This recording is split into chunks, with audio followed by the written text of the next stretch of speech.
सोलापूर न्यूजमध्ये आपल्या सगळ्यांचं स्वागत। उजनी धरण पूर्ण क्षमतेने भरण्यापूर्वी समांतर जलवाहिनीचे काम पूर्ण करण्यासाठी महानगरपालिका प्रशासनाची धडपड सुरू आहे। समांतर जलवाहिनीचे काम 30 नोव्हेंबरपासून पूर्ण करावे लागणार आहेत।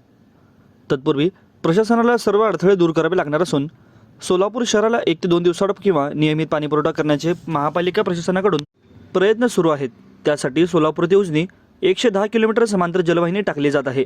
आतापर्यंत 88 किलोमीटरचे काम पूर्ण झाले असून उर्वरित कामे गतीने सुरू आहे।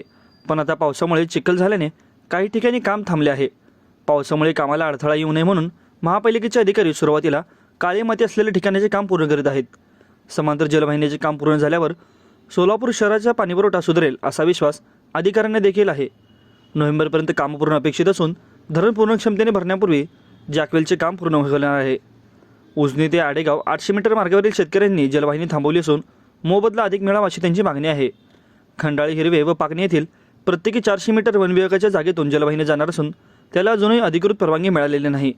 देगावजवळील देशमुख वस्तीमागे 400 मीटर काम थांबले असून तेथे शिवरस्त्यावरून जलवाहिनी जाणार आहे, पण शेतकऱ्यांनी मोबदला मागितला आहे। टेंभुर्णी बायपासजवळ 1800 मीटर काम अपूर्ण असून त्याच ठिकाणी महामार्गाची जागा नसल्याने मोबदला देऊन खासगी जागेतून जलवाहिनी न्यावी लागणार आहे। माझं सोलापूर न्यूज या यूट्यूब चॅनलला सबस्क्राईब करा आणि बेल आयकॉन प्रेस करायला विसरू नका।